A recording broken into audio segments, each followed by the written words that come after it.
Hello student, HLB digital classes में सभी का स्वागत है। ये फिजिक्स का वीडियो है। इसका पहला क्वेश्चन है, एक उभयोत्तल लेंस 1.5 अपवर्तनांक के कांच से बना है। अपवर्तनांक दिया है 1.5 अपवर्तनांक के कांच से बना है। इसके दोनों पृष्ठों की वक्रता त्रिज्याएं 20 सेंटीमीटर हैं। उभयोत्तल लेंस है। लेंस की क्षमताओं का अनुपात ज्ञात कीजिए जब इसे वायु में रखा जाए तथा जब इसे 1.25 अपवर्तनांक के द्रव में डुबोया जाए। देखिए, इसका आंसर होगा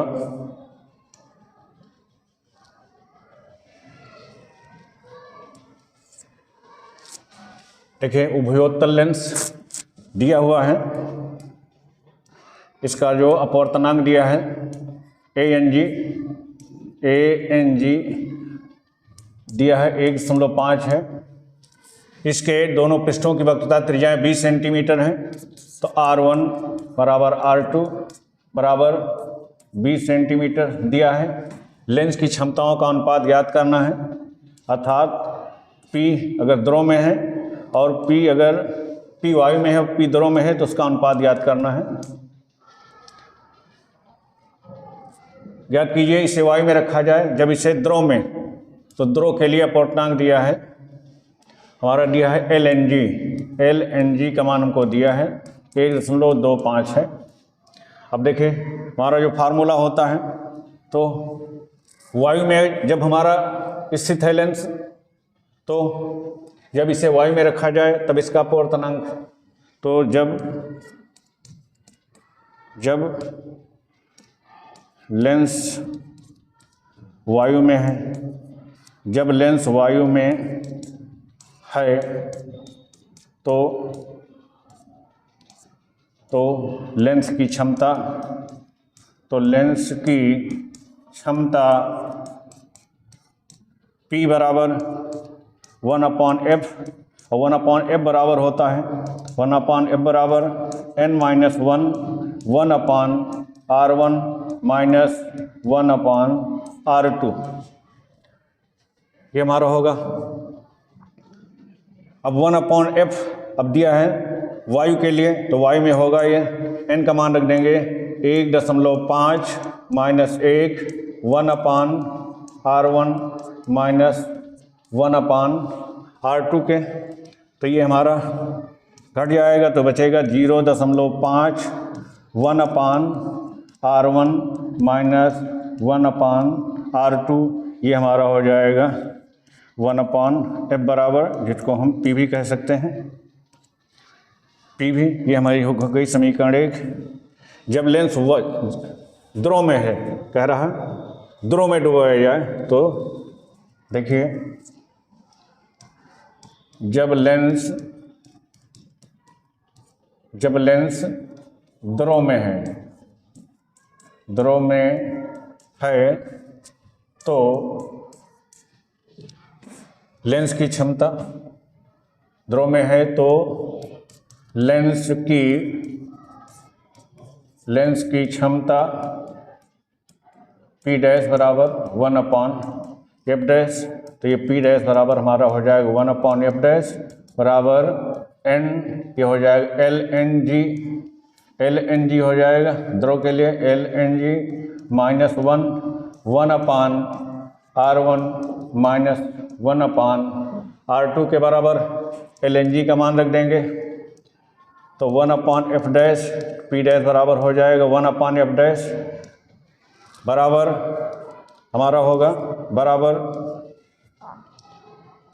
बराबर हो जाएगा, ये हो जाएगा ANG बटे ANL minus 1/r1 minus 1/r2 के बराबर हो जाएगा। ये बराबर हमारा हो जाएगा 1/f डैश बराबर ANG का मान है 1.5 बटे इसका मान दिया है 1.25 माइनस 1 1/ R1 माइनस 1/R2 के बराबर होगा। अब यहाँ पर एलसीएम ले लेंगे, तो एलसीएम लेने पर हमारा हो जाएगा 1/f' बराबर एलसीएम हो जाएगा 1.25, तो 1.50 से हमारा घट जाएगा 1.25 और ये होगा 1/R1 माइनस 1/R2, ये घट जाएगा तो हमारा बचेगा 1/f' बराबर 1/f', जिसको हम P भी कह सकते हैं, P', तो ये बराबर हो जाएगा 0.25 बचेगा ऊपर, तो 0.25 बटे 1.25 ब्रैकेट में होगा 1/R1 माइनस 1/R2 के बराबर होगा। दशमलव के बाद 2 अंक हैं, नीचे ऊपर कट जाएंगे, 25 एकन्ना 25 पंचे 125, तो ये हो जाएगा 1/f', ये बराबर हमारा हो जाएगा 1/5 1/R1 माइनस 1/R2। इसको समीकरण 2 मान लेते हैं। अब समीकरण 1 को 2 से भाग कर देंगे। समीकरण 1 को समीकरण 2 से भाग करने पर तो हमारा 1 में हमारा हो जाता है P, नीचे 2 में है P' हो जाएगा बराबर P/P' बराबर, अब ये हमारा है 0.5 ब्रैकेट में है 1/R1 माइनस 1/R2 बटे इसमें है 1/5 1/R1 माइनस 1/R2, दोनों में कट जाएगा, ये 5 ऊपर चला जाएगा तो हो जाएगा P/P' बराबर 0.5 गुणे 5/1 बराबर हो जाएगा 25 2.5 बटे 1। इस प्रकार हमारे जो क्षमताओं में अनुपात होगा P अनुपात P' बराबर हमारा हो जाएगा 2.5 अनुपात 1 के। यही हमारा अपवर्तनांक लेंस की क्षमताओं का अनुपात हो जाएगा। तो इस तरह लेंस की क्षमताओं में यह अनुपात हो जाएगा। तो आई होप समझ गए होंगे। अगले क्वेश्चन की ओर बढ़ते हैं। पेन और कॉपी लेकर बैठें, सवाल को नोट भी करते रहें और समझते भी रहें। आगे क्वेश्चन की ओर बढ़ते हैं। अगला क्वेश्चन है हमारा अगला क्वेश्चन है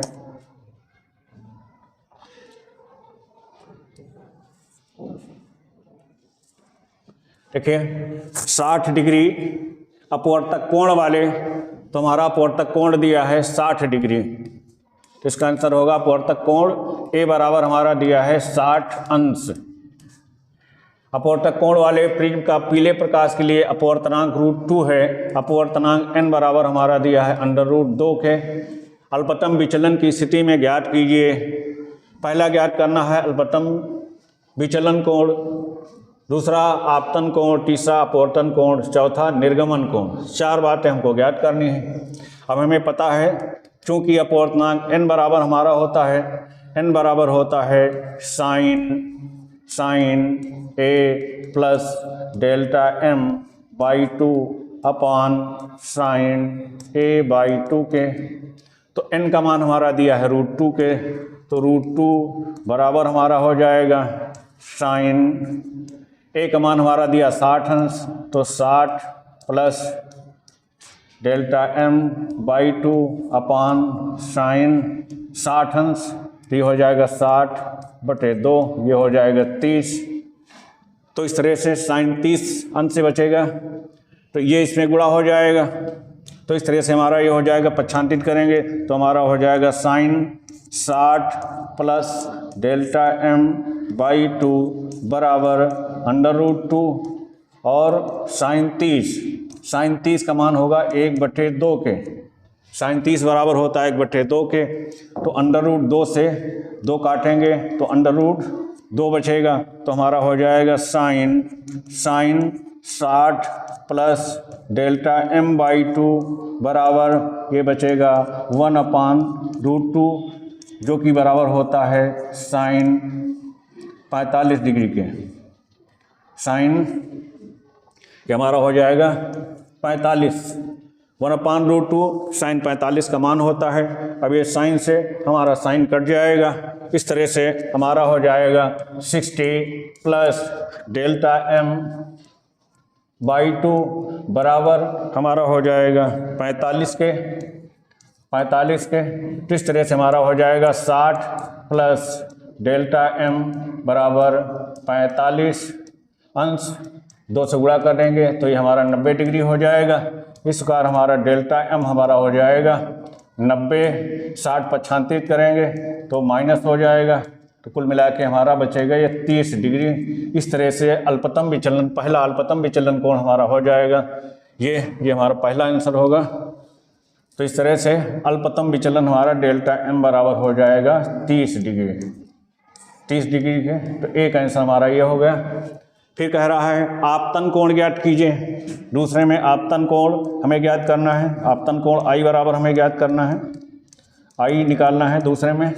अब देखिए हमें पता है कि चूँकि A प्लस डेल्टा m/2 बराबर होता है I के, I होता है क्योंकि साइन स्नेल के नियम से sine I upon sine R होता है, इसलिए होगा।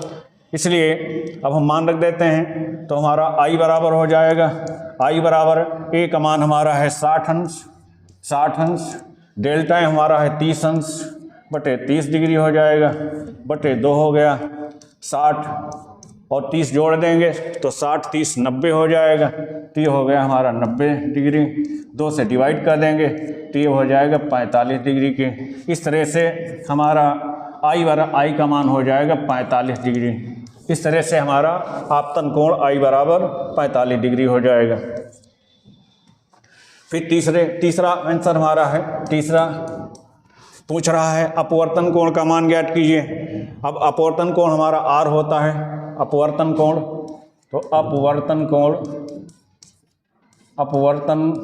कोण R बराबर हमारा हो जाएगा A/2 के।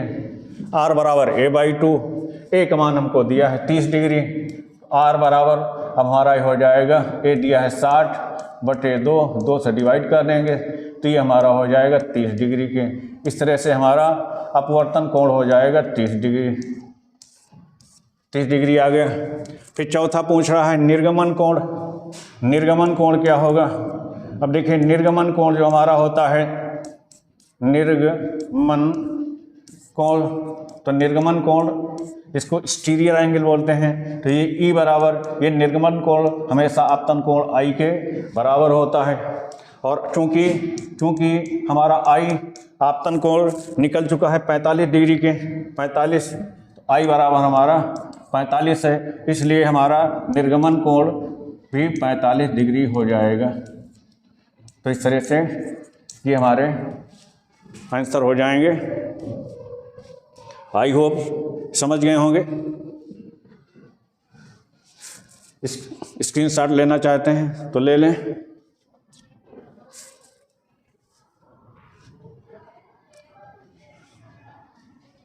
चलिए आगे बढ़ते हैं। अगला क्वेश्चन है हमारा,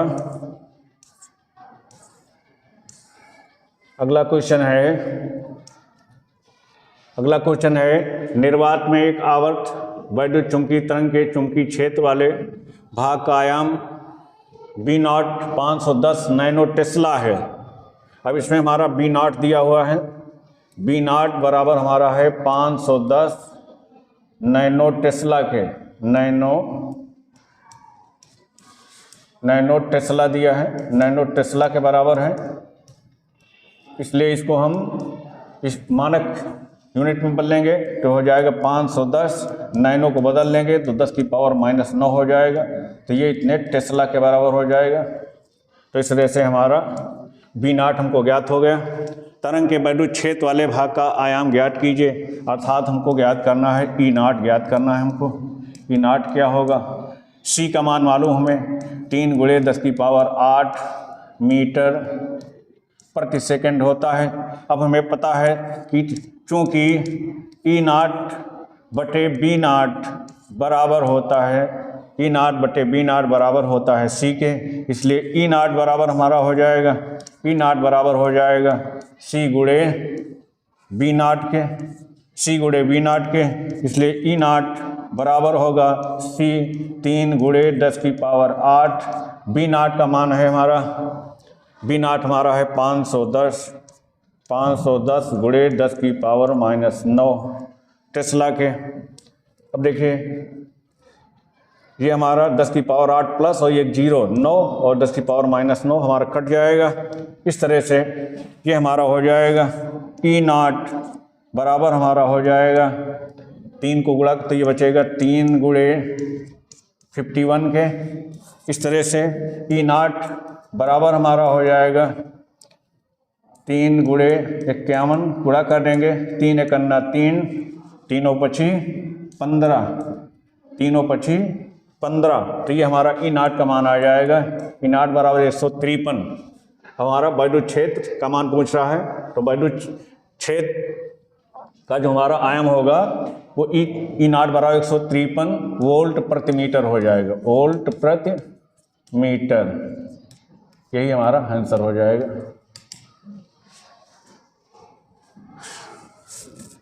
आई होप समझ गए होंगे।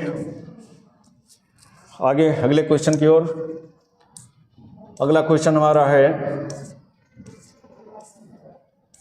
अगला क्वेश्चन है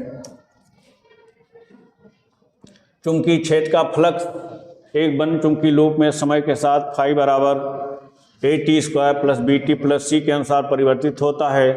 A B C के मात्रक ज्ञात कीजिए।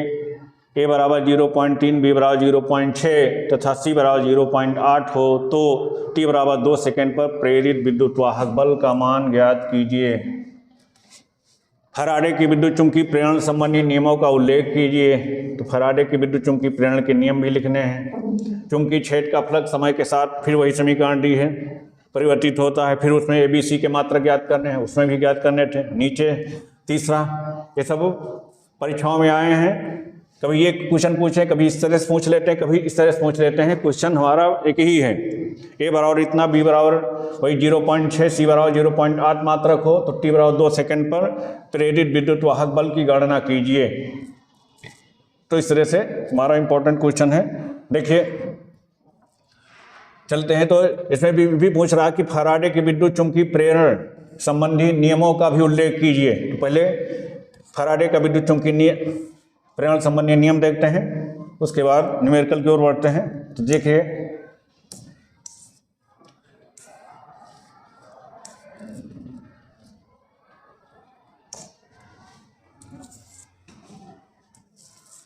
तो हमारा फैराडे का नियम, तो जो हमारा फैराडे का विद्युत चुंबकीय प्रेरण, फैराडे का विद्युत चुंबकीय प्रेरण नियम, फैराडे का विद्युत चुंबकीय प्रेरण का प्रथम नियम।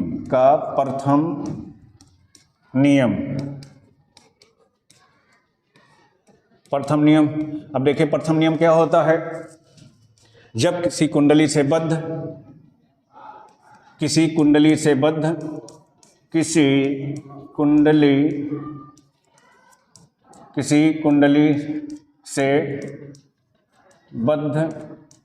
प्रेरित विद्युत वाहक बल, किसी कुंडली से बद्ध प्रेरित विद्युत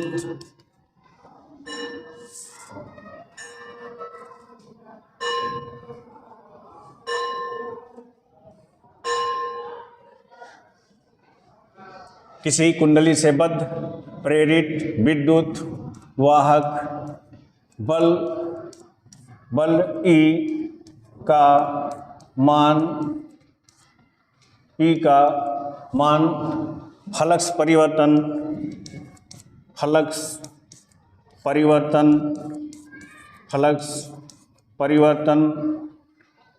dx/dt की ऋणात्मक दर के समानुपाती होता है,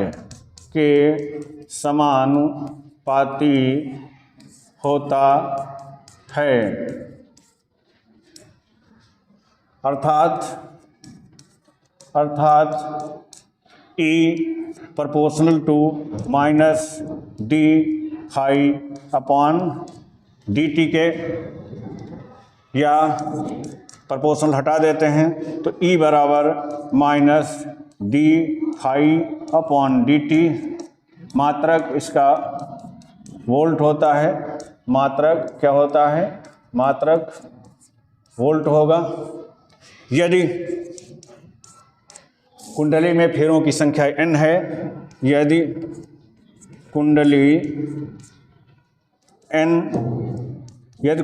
n फेरों से बनी है तो प्रेरित विद्युत वाहक बल E बराबर होता है, E बराबर minus n times d phi upon d t. तो ये हमारा फैराडे का प्रथम नियम होता है। अब हमारा द्वितीय नियम, जो हमारा द्वितीय नियम है, द्वितीय नियम ये हमारा लेंज के नियम से जाना जाता है। द्वितीय नियम हमारा लेंज के नियम से जाना जाता है। लेंज का नियम,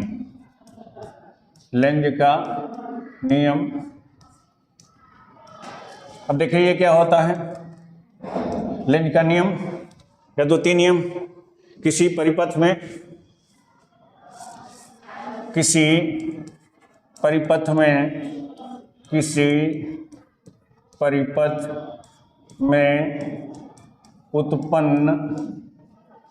उत्पन्न प्रेरित विद्युत वाहक बल या प्रेरित धारा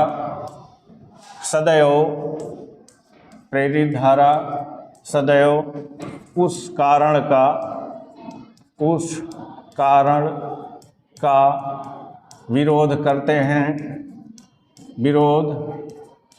हैं जिससे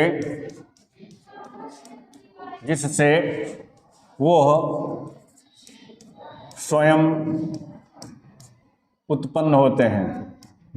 स्वयं उत्पन्न होते हैं, यही लेंज का नियम है, यही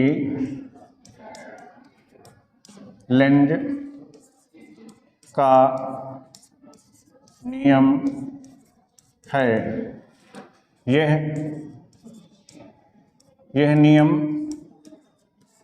नियम ऊर्जा संरक्षण पे आधारित होता है। तो यह नियम ऊर्जा संरक्षण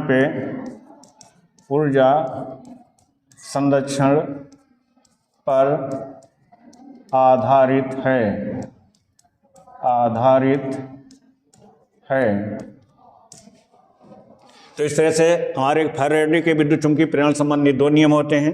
पहला नियम E बराबर minus d phi upon d t, और दूसरा नियम हमारा जो होता है वो लेंज का नियम होता है। चलिए आगे क्वेश्चन की ओर बढ़ते हैं।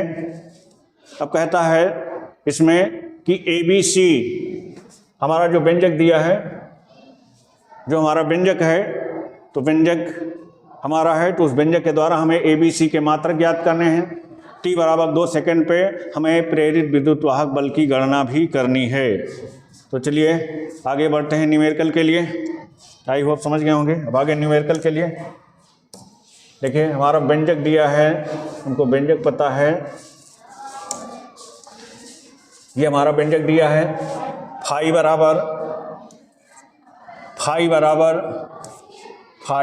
बराबर दिया है AT² plus BT plus C, weber के अनुसार परिवर्तित होता है। तो ABC के मात्रक ज्ञात कीजिए। तो हम यहाँ पर हम समांगता का नियम लगा देते हैं। समांगता के नियम से। अब समांगता के नियम से जो मात्रक होते हैं, जो विमाएं होती हैं, वो प्रत्येक पद की विमा राइट के प्रत्येक पद की विमा लेफ्ट में उपस्थित पद के बराबर होती है। इसलिए हमारा हो जाएगा फाई बराबर ए टी स्क्वायर। अब हमें ज्ञात करना है ए का मात्रक ज्ञात करना है, तो ए का मात्रक, तो इसे हम पक्षांतित करेंगे तो ए बराबर हमारा हो जाएगा फाई अपॉन टी स्क्वायर। तो इसलिए हमारा ए का मात्रक होगा, ए का मात्रक बराबर हमारा होगा फाई का मात्रक बटे टी स्क्वायर का मात्रक, टी स्क्वायर का मात्रक। फाई का मात्रक हमारा होता है वेबर, तो फाई का मात्रक हमारा होता है वेबर बटे टी स्क्वायर का मात्रक हमारा होता है सेकंड, तो टी का मात्रक सेकंड, तो सेकंड स्क्वायर हो जाएगा। इस तरह से हमारा ये मात्रक हो जाएगा, ये हमारा हो जाएगा वेबर प्रति सेकंड स्क्वायर, वेबर प्रति सेकंड स्क्वायर, ये हमारा ए का मात्रक हो जाएगा। अब हमें बी का मात्रक निकालना है, इसको फिर फाई के बराबर कर देंगे, तो पुनः फाई बराबर बी टी से, तो बी का मात्रक हमारा हो जाएगा बी का मात्रक, तो बी का मात्रक बराबर हमारा हो जाएगा फाई का मात्रक बटे टी का मात्रक, तो बी का मात्रक बराबर फाई का मात्रक बटे टी का मात्रक, तो बी का मात्रक बराबर हो जाएगा, फाई का मात्रक होता है वेबर, तो हो जाएगा वेबर प्रति टी का मात्रक होता है सेकंड, तो वेबर प्रति सेकंड हो जाएगा बी का मात्रक। फिर में सी का मात्रक, फिर सी बराबर हमारा फाई बराबर हमारा हो जाएगा सी, फाई बराबर इसकी तुलना फिर कर देंगे सी, इसका मतलब हो जाएगा सी का मात्रक बराबर हो जाएगा फाई का मात्रक, बराबर फाई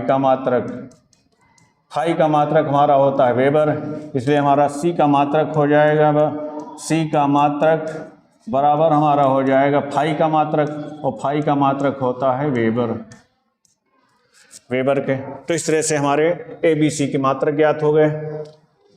अब इसमें टी बराबर 2 सेकंड पर दिए हुए मान के अनुसार प्रेरित विद्युत वाहक बल की गणना भी करनी है। तो हमारा दिया है प्रेरित विद्युत वाहक बल, चूँकि फाई बराबर हमारा व्यंजक दिया है A T square plus B T plus C, ये हमारा दिया हुआ व्यंजक है।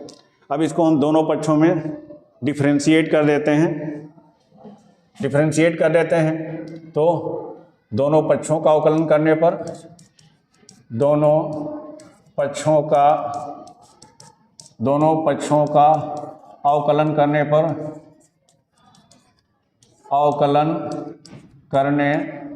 पर तो हमारा हो जाता है d phi upon d t के, तो d phi upon d t बराबर हो जाएगा 2, आगे आ जाएगा तो 2AT हो जाएगा, बी टी का अवकलन 1 हो जाएगा, यहाँ टी स्क्वायर का अवकलन 2T हो जाएगा, यहाँ पर टी का अवकलन 1 होगा तो बी बचेगा, और सी का अवकलन 0 हो जाता है।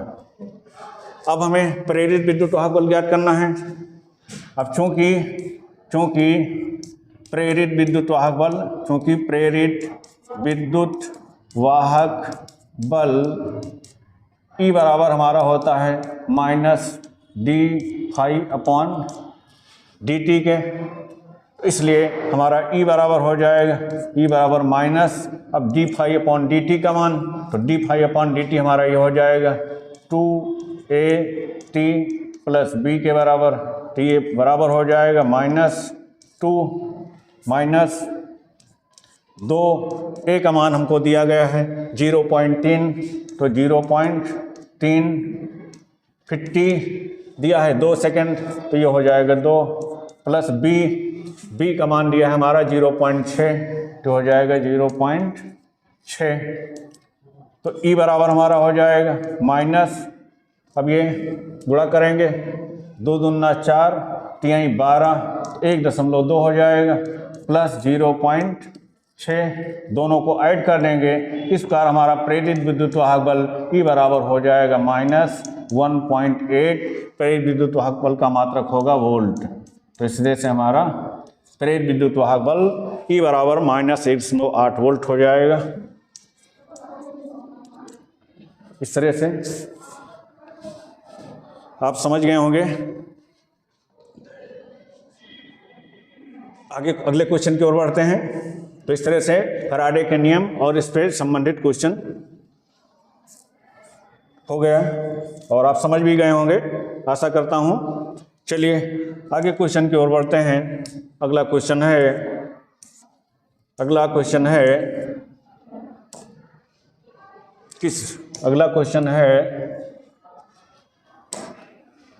किसी धातु का कार्यफलन 4 इलेक्ट्रॉन वोल्ट है। इसका मतलब हमको W बराबर दिया है 4 इलेक्ट्रॉन वोल्ट। इसको स्टैंडर्ड यूनिट में बदलेंगे तो 4 इलेक्ट्रॉन वोल्ट का मात्रक होता है 1.6 गुणे 10 की पावर -19 के। ये हमारा W दिया हुआ है। शून्य गतिज ऊर्जा के प्रकाश इलेक्ट्रॉनों के उत्सर्जन हेतु आवश्यक विकिरण की तरंगदैर्घ्य ज्ञात कीजिए। हमें लैम्ब्डा का मान ज्ञात करना है। लैम्ब्डा क्या है अब हम जानते हैं।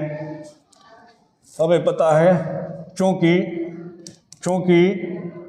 कार्यफलन W बराबर होता है h न्यू के और न्यू बराबर होता है C/λ के। तो W बराबर हो जाएगा h और न्यू का मान रख देंगे तो हमारा हो जाएगा C/λ। हमें लैम्ब्डा की गणना करनी है। लैम्ब्डा को पक्षांतित कर लेंगे। इसका लैम्ब्डा बराबर हमारा हो जाएगा hc।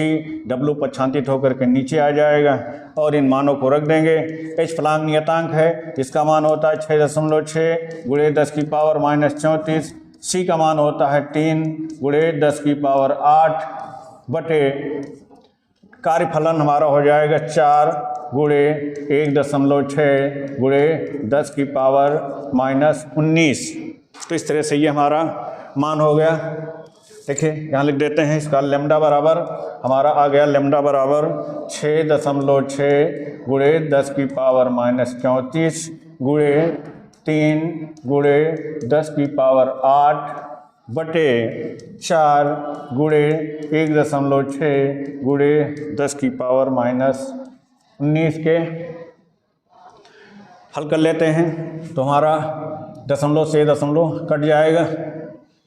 ये 2 से भी कट जाएगा, 2 दूना 4। यहाँ पर ये हो जाएगा 33। अब हमारा ये 19 पावर कट जाएगा तो 19 पावर ये भी ऊपर जाएगी प्लस, तो 19 से 1 20 और 20 7 27। इस तरह 34 से हमारी 27 पावर घट जाएगी तो बचेगी हमारी 27। 14 से गए 7, तो इस तरह से हमारी -7 पावर बच जाएगी। यहाँ पर हमारी -7 पावर बच जाएगी। इसका लैम्ब्डा बराबर हमारा हो जाएगा 33 बटे 16 दूना 32 गुणे 10 की पावर -7। अब 33 को हम 32 से भाग कर देते हैं तो 32 को भाग कर दिया, 32 से भाग कर दिया 33 को। तो देखिए कितने एक बार जाएगा तो हो गया 32। एक उतर आया, 3 से 2 गया, 1 बचा। अब छोटा हो गया, दशमलव लगाया, 0 बढ़ाया, अब भी नहीं जा रहा, छोटा है इसलिए 0 बढ़ाया, 1 0 यहाँ पर भी बढ़ेगा। अब ये जाएगा 3 बार तो 3 2 तिहाई 6 हो जाएगा, 3 त्रिका 9 हो जाएगा। 96 100 से 96 गया, बचा 4 के, 4 बच गया। फिर 0 बढ़ा दिया, फिर 1 बार जाएगा, 1 बार चला गया तो ये हो जाएगा 32। ये हमारा हो गया 32। तो 32 8 40, 8 बचा, आधे से कम हो गया, छोड़ दिया। इस तरह से हमारा लैम्ब्डा बराबर हो जाएगा, ये हमारा हो जाएगा 1.031 गुणे 10⁻⁻7 मीटर के। ये हमारा मान मीटर में हो जाएगा। अब इसको हम क्या करते हैं, अगर इस दशमलव को हम यहाँ से गायब कर दें तो 10 की पावर -3 बन जाएगी। तो लैम्ब्डा बराबर हो जाएगा 1, दशमलव हटाएंगे तो 1 0 3 1, और ये 3 अंक दशमलव इसलिए 10 की पावर -3 बनेगी, और 10 की पावर -7 है मीटर के। इन दोनों को ऐड कर देंगे तो लैम्ब्डा बराबर हो जाएगा 10 31, और ये गुणे हो जाएगा 10 की पावर -10 मीटर के। इसको गायब करेंगे तो हमारा लैम्डा बराबर हो जाएगा 1031 एंगस्ट्रॉम के बराबर। यही हमारी तरंगदैर्घ्य हो जाएगी, विकिरण की तरंगदैर्घ्य हो जाएगी। यही हमारा आंसर होगा, यही हमारा आंसर होगा। तो आई होप समझ गए होंगे, आई होप समझ गए होंगे। तो ये हमारा इस वीडियो का लास्ट क्वेश्चन है। फिर अगले वीडियो में, चैनल पे नए हैं तो चैनल को सब्सक्राइब जरूर करें। धन्यवाद।